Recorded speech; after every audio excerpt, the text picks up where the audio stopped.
Hey guys, this is on Productions, aka on the 4673, and I'm back in Hakuouki, Demon of the Fleeting Blossom Part 8. 8! Huh? Interesting number, huh? By the way, 8 is my lucky number. It doesn't matter which game I'm playing, I will run that joke into the ground. Even if it's a really sad track of music that's very pretty as well as playing, I will run it to the ground. Good. Good. Now let's just continue. Yep. We just figured out sad news. I'm not gonna say exactly what because it's not entirely clear yet, but if you've guessed it, then good on you. Welcome to the field train, and if not, then enjoy your few minutes of happiness until it gets actually mentioned. Alright. So much had happened. My mind spun full blah. Once the rest of the men returned, there was a meeting among the captains. The subject of that meeting was the three men who had appeared at Nijo Castle: Chikaki Kazuma, Kichiro Amagiri, and Kyo Shiranui. Sano's boyfriend. They had called themselves demons, and their previous encounters with the Shinsengumi suggested they were involved somehow with the Satsuma and Shoshu. Although it wasn't clear if the three men were members of any domain, the Satsuma and Shoshu were of the vocal imperial domain. What was clear was that Kazuma, Amagiri, and Shiranui was not to be taken lightly. There was another problem, however. Why had they come for me? Hichikata asked if I had any idea why they would have targeted me, but I was as desperate to know as he was. He just said! He told you! They basically want you to become their slut. That's said in a hard way. Or a breeding bunny or something. Like, they need more demons, so... And they don't have enough places to... Oh god, no, don't start there. Let's not... We don't need to talk the birds and the bees with Chisato. I think he gets it.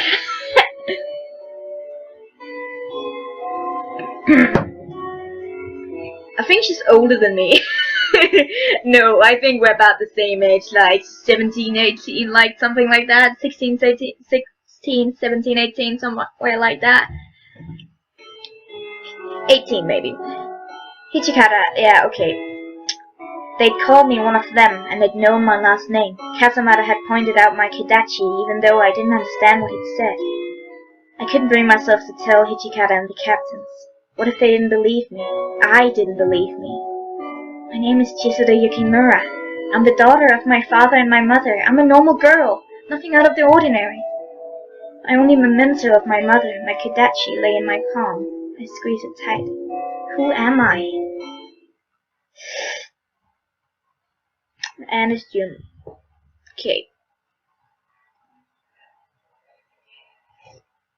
The compound was alive and with noise and movement.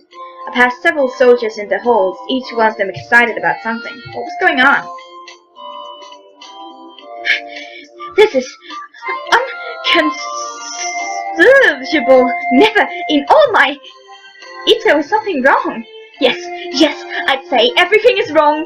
Why have I made to bear my skin in the same room as those savages? Ito's explanation was anything but, is something going on today? Ito did his best to protect himself, shakily adjusting his hair and clothing before he spoke. I suppose Doctor that Kondo met during the Shogun's has visit to come here, and I have been looking forward to this scene very much.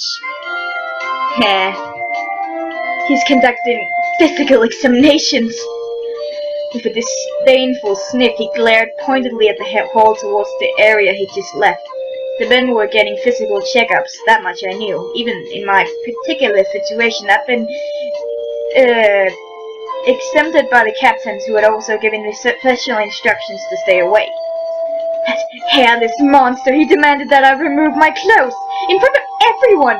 When I refused, as any decent man would, he attempted to remove them himself, by force! And the rest of them just stood there. What sort of uncultured savages are they? Savages seemed a bit strong. At any rate, perhaps I should go see what a physical entails. I was a doctor's daughter after all. What's this doctor's name? Oh, it's Matsumoto! Oh, I believe he calls himself Rojin Matsumoto. What? Wait, Dr. Matsumoto! When I'd first come to Kyoto, my plan, yeah, I know that. Unfortunately, he'd be away on business, I know that. I'm going to watch the physical exams. There was no time to waste. You want to see those savages? What peculiar taste. He was like, I like how he's, oh, okay, the kid's gay, fine. This is... I could hear loud voices from inside. Oh. The scene froze me in place.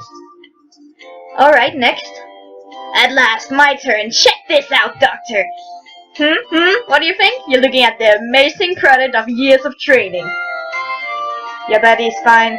Your body's fine, Shin. I think it's your head the doctor ought to take a look at. What's that? You say you want to beat the daylight? Want me to beat the daylights out of you? You're fine, Hachi Nakagura. Move along, next. Well, hold on there, Doc. You've got to take a good look at this. No, you're quite fine. Healthy as a horse. I've seen quite enough, thank you.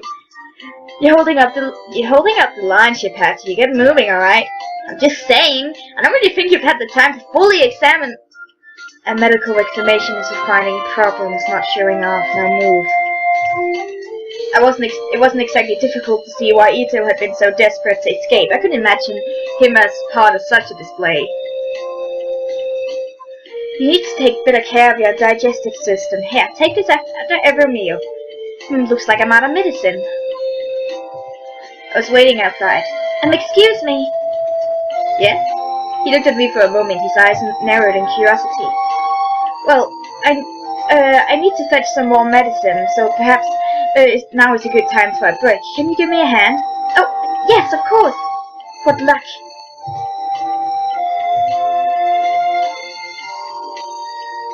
Dr. Matsumoto. Oh, Doctor, hello. Hello, Yukimura. Kondo appeared just as I was preparing to introduce myself to the doctor. I see you found her already. Yes, thanks to you. What? I was utterly lost. Dr. Matsumoto laid a gentle hand on my shoulder. Chizuru, I came here to see you. Kondo told me that Kodo's daughter was staying with the Shinsengumi. Oh, I see. I knew Kodo and Matsumoto were acquaintances, so I thought perhaps Matsumoto might be able to give us a clue as to his friend's whereabouts. I looked him up as soon as he returned to Kyoto. Oh, you're so nice! The Shinsengumi had their own reasons for wanting my father found, but Dr. Matsumoto's appearance was still cause for joy. Thank you, both of you, he smiled. Dr. Matsumoto went on to explain that he had just barely missed me when he'd left for Edo as I came to Kyoto. He'd received all my letters, but once he finally returned, he had no idea where I'd gone and consequently couldn't come find me. Kondo's mention of my presence had taken him quite by surprise. I'm sorry that I missed you. You must have a rough time of it. Is there anything you need? No, I'm doing all right.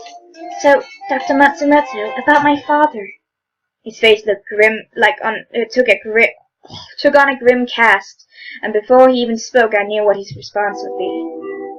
Unfortunately, I know no more about where Kodo might be than you do. I see. The defeated tone of my voice surprised me. I suppose on some level I had believed Dr. Matsumoto would have some sort of miraculous revelation about my father. Foolish of me, of course, but that didn't make the truth any less devastating. Kondo simply nodded. I hear you've become involved with the treatment. You know what I mean, don't you? Kodo's experiments. Yes, I knew what he meant. The experiments my fathers had conducted with some strange concoction that could make people go mad. Please, tell me about it. I want to know everything my father was doing. He nodded. Kodo was working with the Shinsengumi under orders from the Shogun to create what were called Furies. Furies are what human with night demonic strength and speed and phenomenal healing abilities. Furies. It was the first time I'd heard the word. The doctor paused for a moment to look at me, then continued. The substance of that transforms into these furies is called water of life. In China they call it Sensen. In short, it grants immortality. Furies. Water of life. It sounded more like something from a fairy tale than real life. But there is something in the tone of Dr. Matsumoto's voice that said he was telling the truth. I've already heard about how it makes you strong and hard to kill. But doesn't it cause so much pain that it makes most people go crazy? And even if you survive that, then even the smell of blood can make you go crazy again. Dr. Matsumoto nodded slowly, then pinched the bridge of his nose with thumb and forefinger. He looked very tired. So you know about that too? Yes. They were human, but not human. Perhaps there was something entirely different now. I couldn't see how this water of life could be ever used for good. Even if it had healed Sanan's arm, he suffered greatly in the process. Why? It came out more a moan than a question. My father would never want to ruin the life of another. But because of what he'd done, people had suffered. Some had even died. Why is my father doing this? But it wasn't just my father. I was sure no one involved wanted such a terrible outcome. Perhaps that is why Kodo left. His conscience would no longer allow him to continue. But the water of life was an opportunity given to us by the Shogun to help strengthen the Shinsengumi. The doctor only shook his head. It was an experiment and it failed. You should put it behind you. I'm sure the Shogunate has abandoned it as well. Kando frowned, perhaps unhappy that Dr. Matsumoto was questioning the Shogunate's original decision. You've seen what happens to the men it was tested on, Kando. It cannot be allowed to continue. This experiment is inhumane and you know it. Kodo gave a non-committal grunt and fell silent. I was sure Kando knew how dangerous it was to use the water of life, but the Shogunate had come to him with a request. Perhaps he was unable to refuse, even if he wanted to. Silence fell like a thick blanket. It had grown almost unbearable when an outsider has no right to object. Sanan! He was especially pale, which seemed to be one of the consequences of being active during the day. Is it okay for you to be out right now? Sanan, you look pale. Don't worry about me. He bowed quickly, his mouth a compressed line, and turned to regard the doctor with a cool gaze. We used this treatment effectively and at our own discretion. It's dangerous and far too strong. We have continued Kodo's research. I am, as you can see, a living proof, so to speak. Sanan did indeed prove it was possible to drink the water of life and retain your sanity. It just wasn't easy. Perhaps you're right, but one success hardly means you have unlocked its secrets. I respectfully disagree. With continued research and modification, we will have many more successes and fewer casualties. This isn't a matter of fewer casualties. It's a matter of casualties, period. It isn't worth the death of any more of your men. Just so you know, I'm on Matsumoto's side. That thing is only bringing bad things with it. Seriously, I've watched the anime. I know how it goes. The men who have given their lives to the foundation of work, I won't allow them to have died in vain. But... Alright, that's enough from both of you. Why don't we discuss this some other time? It was my private opinion that they were unlikely to agree no matter what time they discussed the subject, but I felt it would be polite to keep that to myself. Very well. There seemed to be little in the way of common ground between them, but I could see the merit of both of their arguments, like Kondo had as well, and had chosen to end things before it got unpleasant. If you insist, Kondo. Sanan's face betrayed nothing of what he might be thinking, even when the corner of his mouth curved up to the beginning of a smile. He bowed once more and left as swiftly as he'd arrived. Kondo cleared his throat. So, how did the exams go? Ah, yes, about that. Dr. Matsumoto's face took on the look to discuss something exceedingly grotesque. Nearly a third of your men are sick or injured or both. What? Impossible! It's not only possible, Kondo, it's the truth. What on earth have you been doing? I'm sorry, the recorder stopped. Cuts, lacerations, bowel pain. The entire place is lousy with, well, lice for once. Oh, you might as well just have said they all had the plague. Oh man, I feel bad for you. Stay away from them, Shizuru. It's not fun. Lies are not fun. But please don't shave their heads. Don't do that. Isn't that what they did back in the day? Can't remember. Are you serious? First, you need to set aside a room dedicated to medical care. Sick men can be sent there. Second, you need to clean this place up, otherwise I won't be able to help you. I see. Well, if the good doctor says so. And so we were ordered to clean the entire compound. The captains complied, although they certainly seemed less than enthusiastic about the idea. Well, crap, the recorder stopped and I can't remember how far I got. I hope this is just... anyway. The following day, Dr. Matsumoto returned for an inspection, whatever. Well, you've certainly cleaned this place up. Oh, you look so happy. You look pleased, if not a little smug. You look so happy. It better be. We busted our asses. Yeah, except for Soshi. The only thing his ass busted was its share. Doesn't seem fair to me.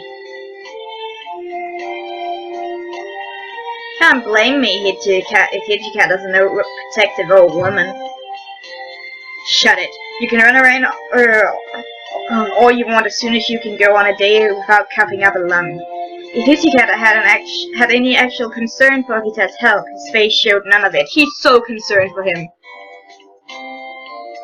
I'm sorry, it's just... I would like expect that Saito was one of the taller ones of them. It's just...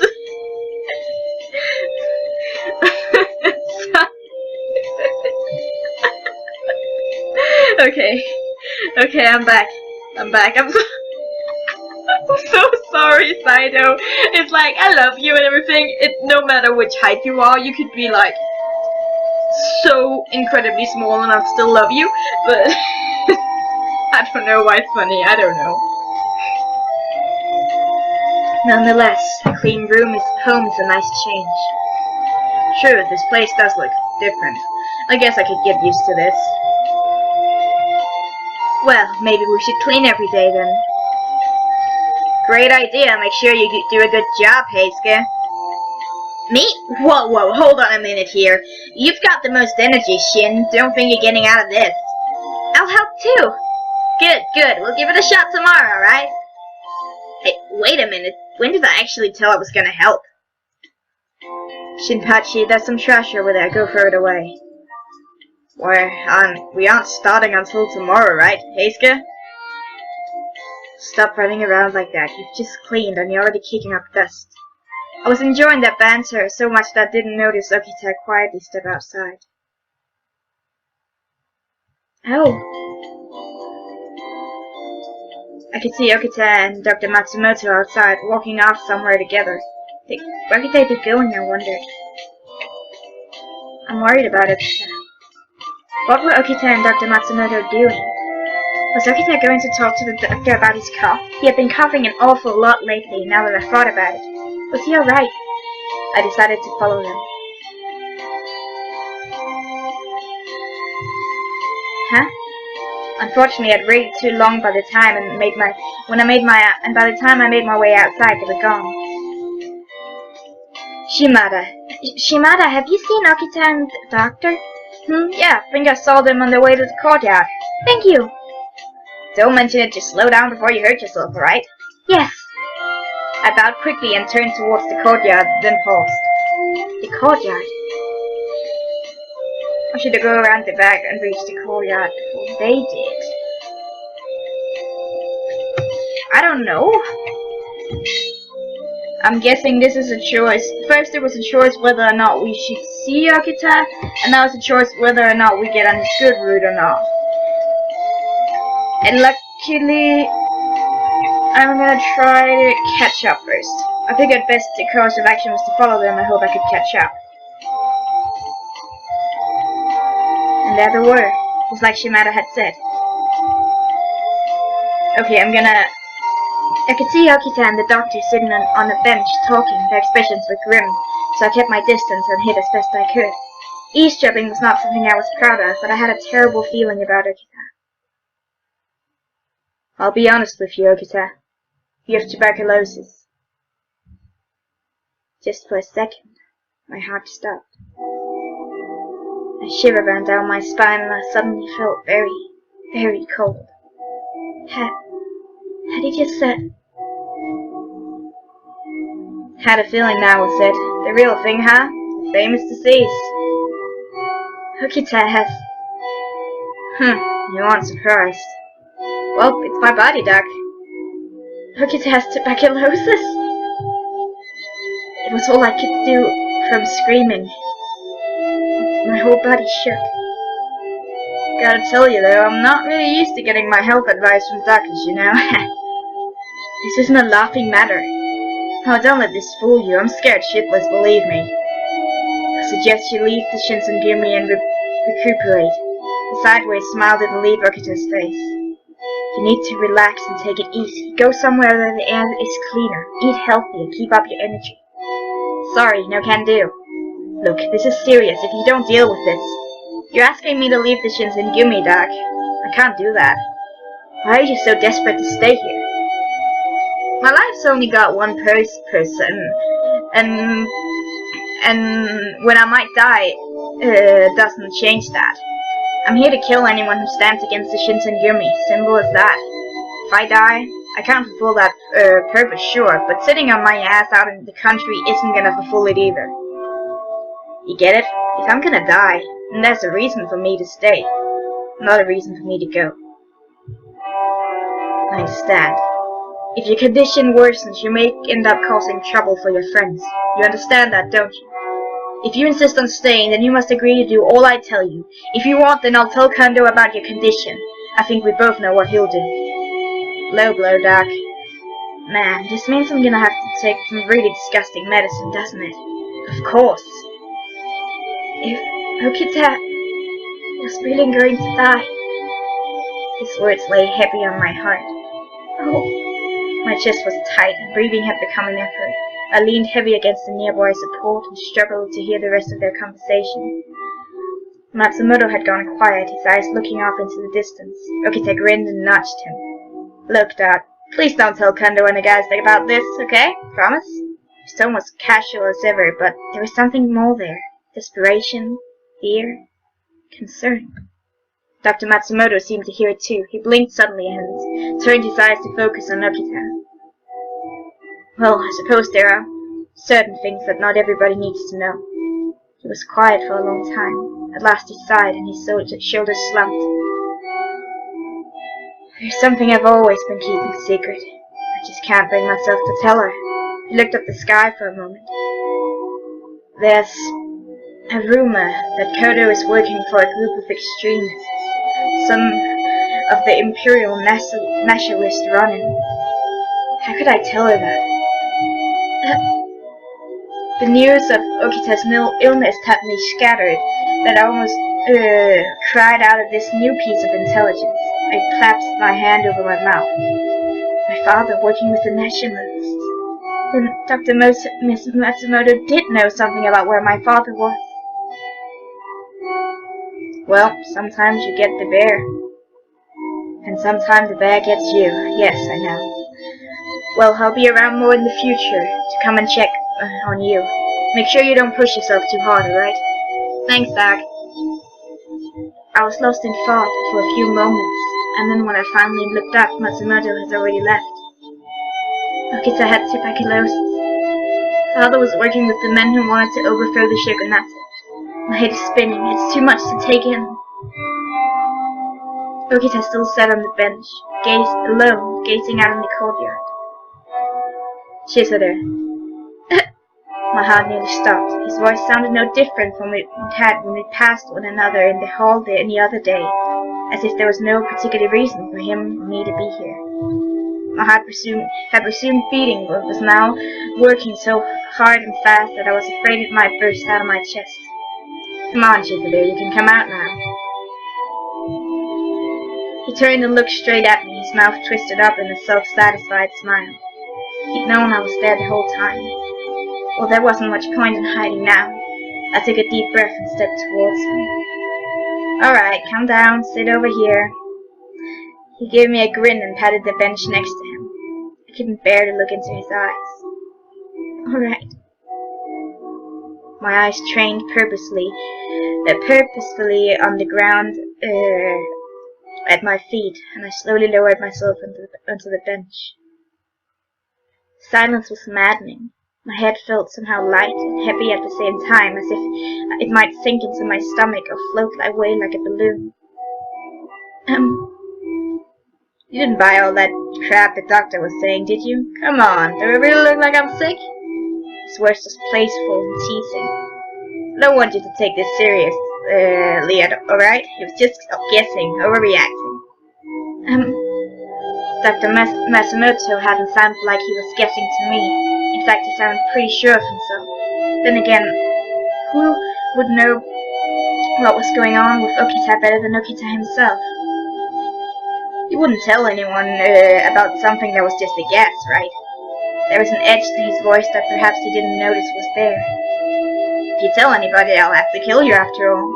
I heard those words many times before, often delivered in a cheerful, casual tone. If I'd got in the way, he'd kill me. If I wasn't useful, he'd kill me. And every time I'd heard them, I'd be terrified at how serious he was. But this time he only sounded sad. You say that too much, Okita. I could feel tears welling up in my eyes, ready to... No, this wasn't the time. With a mighty effort, I swallowed the sob building in my chest. He gave me an odd, crooked smile. Yeah, I guess I do. He stood up. After seconds of hesitation, I followed suit. Okita. He slowly turned to face me. For the first time since I'd sat down, I looked straight into his eyes. My mind was still reeling from everything I'd just learned, but I had to give him an answer. I won't tell anyone about your illness. I promise. Thanks. His smile was gentle and as honest as I'd ever seen him from him.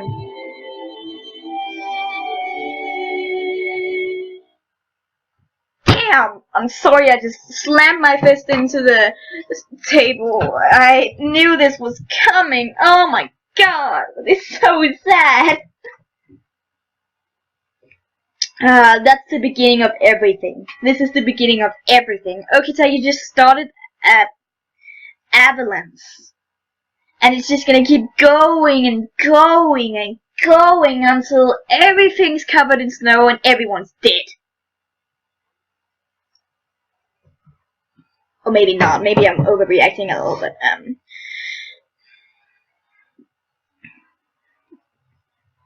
By all rights, I should have been happy. After he left, I stood alone in the courtyard.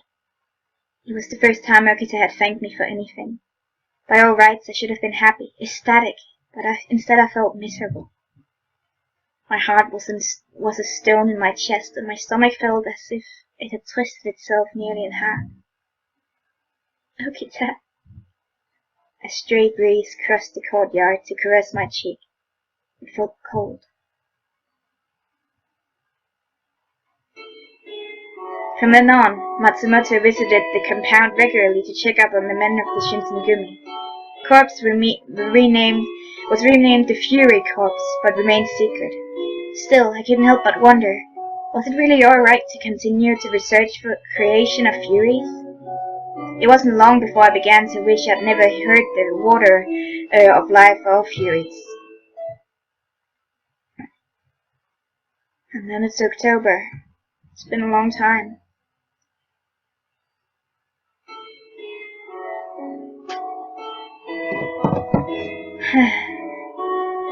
God. Jesus! I need tea. I am swearing to myself, I will not cry at any moment. Do not cry, Nana. Shizuru doesn't, so you are not going to anyway. And when she does, you're not going to do it anyway. Okay? Don't cry. It's not gonna help anybody. I just know it's gonna be even more emotional later on, so I'm just preparing myself. After the dust cleared following the Hamakuri rebellion, the shogun set about cleaning house. The Choshu domain were declared enemies of the court, and the shogun gathered the other domains and launched a military campaign known as the Choshu Expedition. It was the intention of the shogunate to completely demolish the Choshu domain, but intervention on the part of Satsuma and some other domains led to an early end of the expedition with no actual battles fought. Perhaps feeling they dodged the bullet, the Choshu domain fell silent for a time. Their obedience was short-lived, however, and before long their disrespect for the shogun became impossible to ignore. Kondo was asked to accompany an envoy sent to the Choshu to investigate their behavior, but they refused to even meet with the envoy.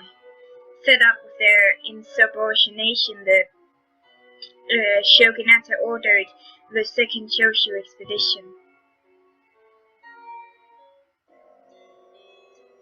Hey guys, listen up. What is it, Nakagura? Is something wrong? Nakakura. What, you run into some outlaw running out there? No, it's worse. Better than that, I heard Lovely Much is dead. What? Lovely Much, the 14th shogun of the Tokugawa shogunate. I could feel my chest tighten. I've never seen his face in person, and neither had most of the Shinsengumi. Even so, the Shinsengumi had been assigned to guard him in the past, and he was the symbol of the shogunate. Are you sure? Man, this gotta be the worst time for something like this to happen. What's gonna happen to the Choshu expedition? Have they decided on a new shogun yet? I didn't really know any details. There's no way we can go to war without a leader. It destroys morale. Blah. I know. I've got a real bad feeling about this. The Choshu got off easy. I'm hoping they'll get the pounding they deserve this time, but there's only a single domain. They're only a single domain. I tried to convince myself that a single domain couldn't cause much of a problem, but I couldn't shake the feeling of dread. Soon afterward, the shogunate led a massive army against Choshu, but the expense of war weighed heavily on the coffers of the other's domain, and they fielded fewer troops than the shogunate had hoped for.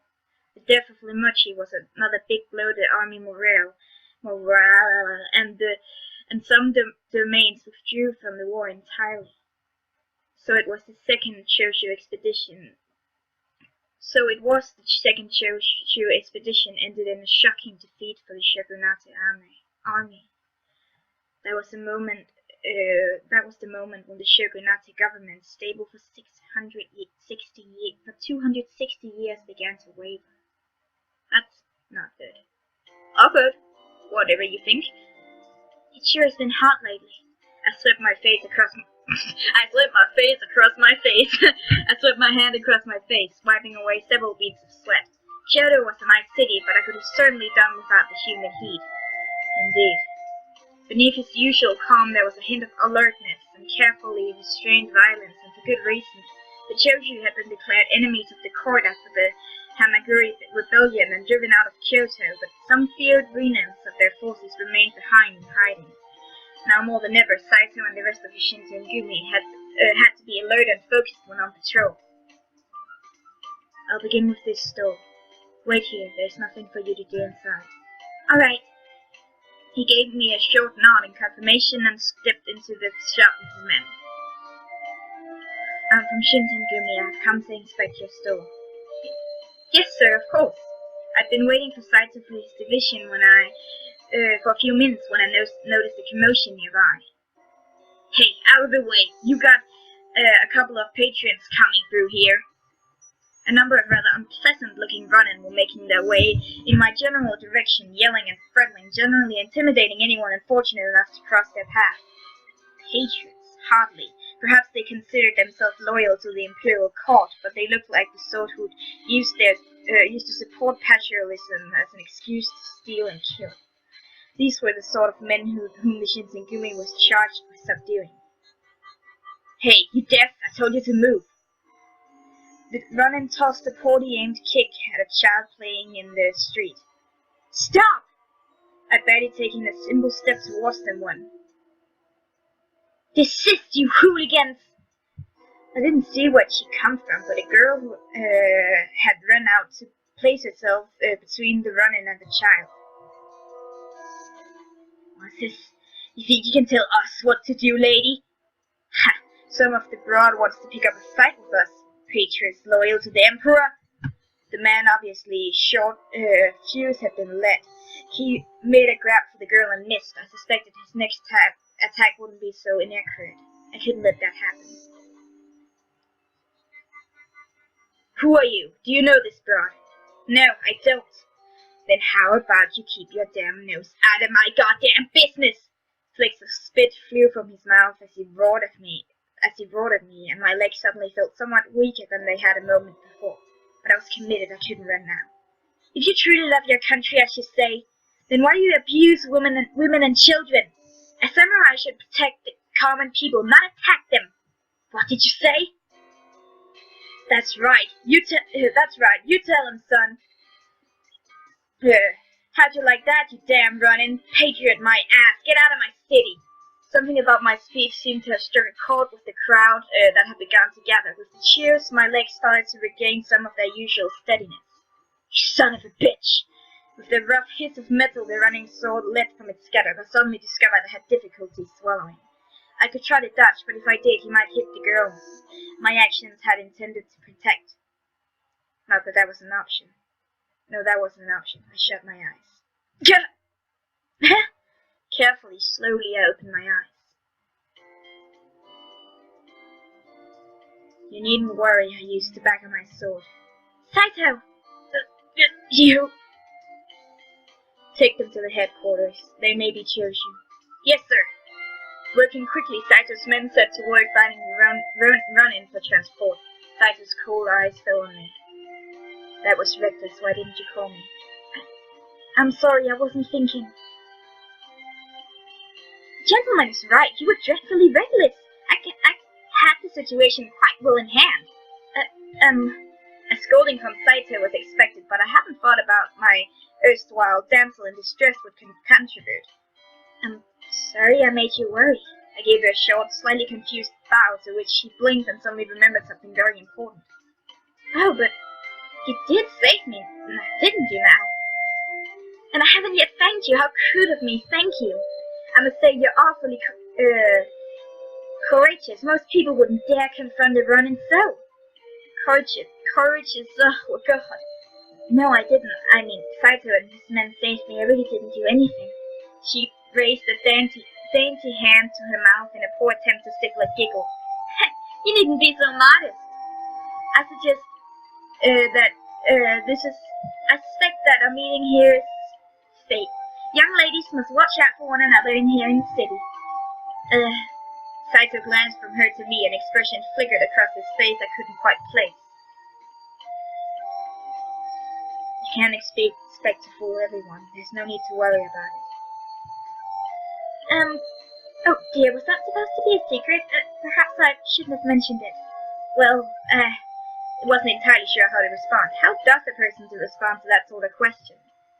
She seemed to sense my confusion and gracefully moved on. I'm terribly sorry, but I don't believe I've even asked your name. How terribly boorish of me. I should very much like to be friends, but it's difficult to become acquainted with the nameless. Might I inquire as to who you are then? Well, I assume it's only polite to introduce him first, being as he was a good deal more important than I, but the girl seemed to have other ideas. Oh, I know who he is. Mr. Saito, right? Shinsengumi is frightfully famous here. And you are? My name is Chizuru Yukimura. It's nice to meet you. And it is a pleasure to meet you, Chizuru. You may call me Sam. Miss Sam. Oh, goodness, you didn't needn't be so uptight. You look about my age, so I see no reason for us to speak as just Sam then. Yes, I suppose that will do. She grasps my hand between her own and her face open and earnest. "We must meet again sometime, Chisule." She gave my hand a gentle squeeze and then turned and left, her kimono flapping behind her. Kimono? What? Our encounter was over before I had a chance to grasp what was even happening. And so I simply stood stunned for a moment or two. I glanced up uncertainly at Saito. "Is my disguise really so easy to see through? It wasn't then how, If it wasn't then, how had Sen, who I just met, been able to immediately tell I was a girl? I had to admit I felt it was a pretty good disguise. It's an awful disguise. I don't know how anybody would be fooled by it. It's just people look too much at one's clothes and not at one's face. I think it's that in this time, day and age." Saito looked down at me, a strange expression on his face. "Who knows?" "Wait, what was that supposed to mean?" His only response was a flicker of a smile. I opened my mouth to protest. "We should go. We've fallen behind already. We must hurry and complete our patrol on time." He spun on his heel and marched down the street. "Fine." It was clear at giving me all the answers I was going to receive, so I hurried to catch up, albeit somewhat reluctantly.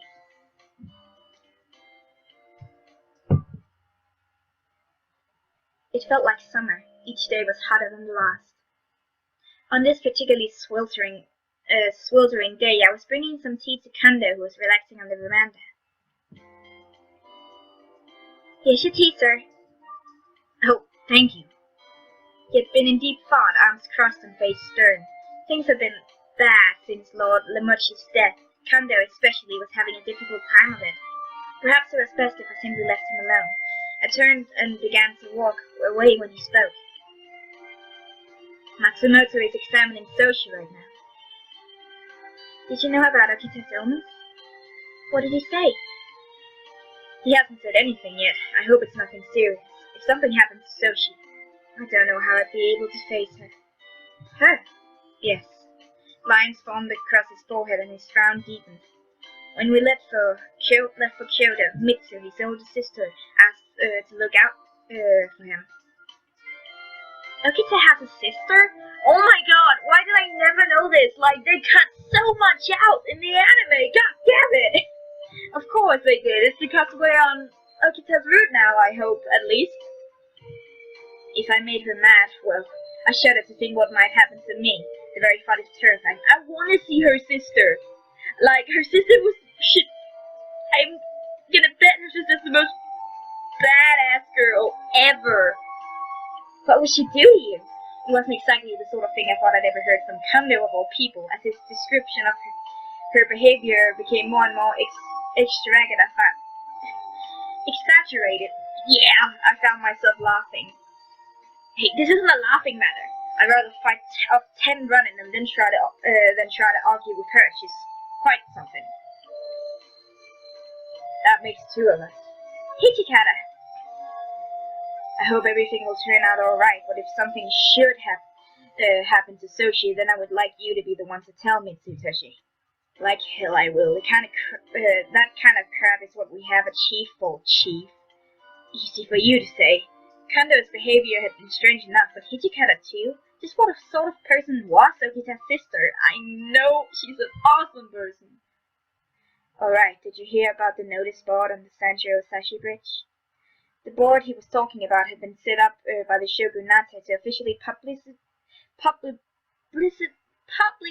declare the Choshu enemies of the court. Some assholes pulled it out and tossed it into the camera. Yes, of course I heard about that. Haven't they already replaced it? They did. Something happened. I think they're gonna ask us to keep an eye on it pretty soon. Got torn down at night, didn't it? Okay, I have to end the episode here. I'll see you in the next one. Bye!